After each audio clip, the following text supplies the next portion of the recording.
In the next 40 days, 1.5 crore students will appear for their 12th board exams. Exactly like how their parents did. Same wooden bench, same answer sheet, same 3-hour memory test. The only thing that changed is the world around them. AI writes code, startups are built from hostel rooms, companies hire from GitHub, not just mark sheets. And the scary part, it doesn't end after 12th board. It continues into even professional degrees like BTech. Hi, my name is Deepak and I'm a co-founder of Kalvium, and we are obsessed with one thing. What does the perfect BTech CSE classroom actually look like? And today we are zooming into one dimension: exams. So today, let's investigate something uncomfortable. Are exams in engineering colleges actually preparing you for the real world? Why were exams invented in the first place? What part of exams are still relevant today? And what would exams look like in the perfect BTech CSE classroom?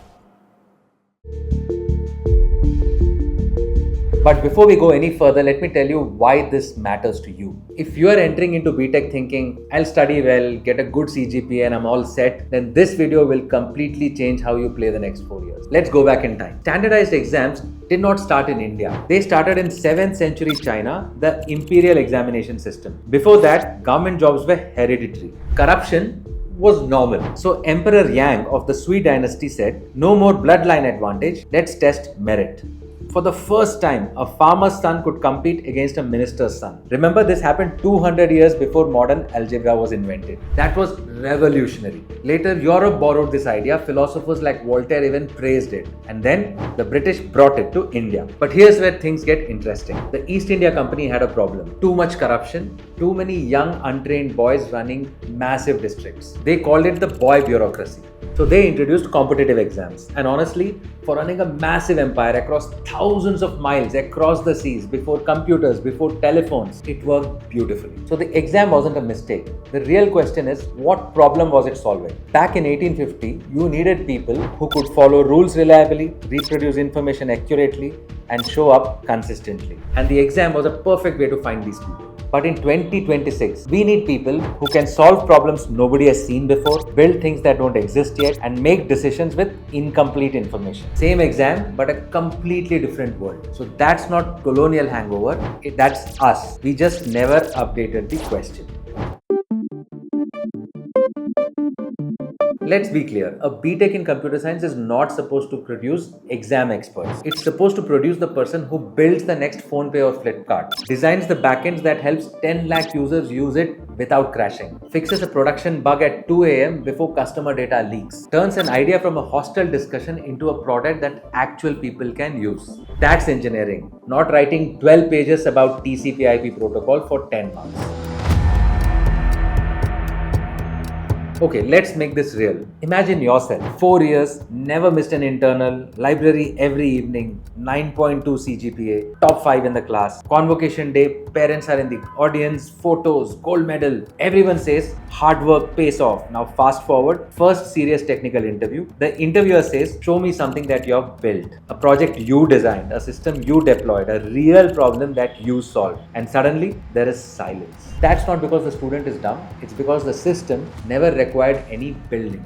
It only needed remembering. And that's not the student's fault, it's the evaluation system. The system rewards memory, the market rewards output. That gap is where anxiety begins. That gap is where students say, but I did everything right. In the school, the mindset is very simple. How do I score better? But in a professional degree, the mindset has to become, what can I build? Not, how can I beat the exam? But if nobody was grading me, would I still learn this? That's the shift. From marks to capability, from ranking to relevance, from approval to ownership. But that shift is uncomfortable because where the exams reward compliance, the real world rewards initiative.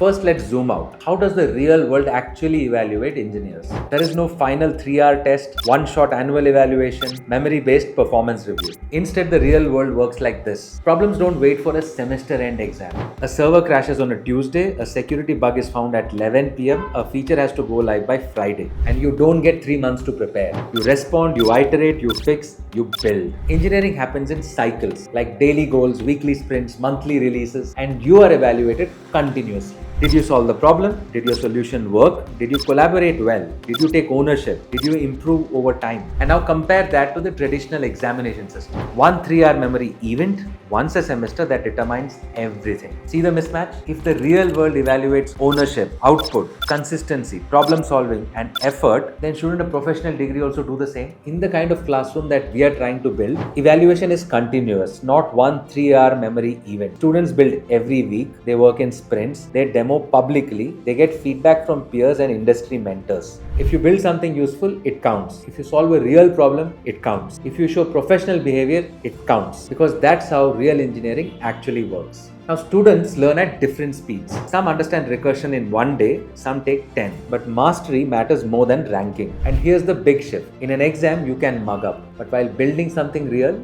you can't fake it. A solution either works or it doesn't. Now, here's the uncomfortable truth. Exams did once protect fairness. They once expanded opportunity. They once fought corruption. The problem is not that exams exist. The problem is we never actually ask, do they measure today what matters? And if you do not build yourself beyond what the exam dictates, no system can rescue you later. Not placements, not CGPA, not even brand names. Because companies don't hire marks, they hire capability. Capability cannot be crammed in 3 hours. This is just one dimension of our quest. We are not claiming we have solved education, but we are investigating obsessively. Because if the classroom is broken, the future becomes uncertain. And in the end, a degree doesn't build you. You build you. Exams should measure that journey, not replace it. So build yourself first.